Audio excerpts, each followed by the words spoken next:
Ovo je Kata. Premda je odlična u svom poslu, imala je problema s kompjuterskom tehnologijom. Software je zbirna imenica, sinonim za računalne programe. Stvarno mi treba netko za ove IT stvari. Ne radi, a? A valjda ste provjerili BIOS postkodove? Onda se pojavio DHCP server koji olakšava konfiguraciju mreže i u svojoj standardnoj verziji eliminira svaku potrebu za ručnim postavljanjem postavki. Pa isključite ga i ponovo ga uključite. Mislim, u 99% slučajeva će uspjeti. Pa kad možete početi? Data. Odmah?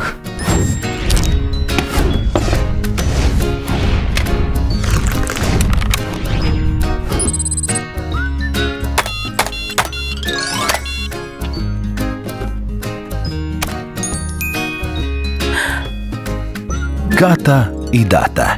Početak i kraj vaših informatičkih pitanja.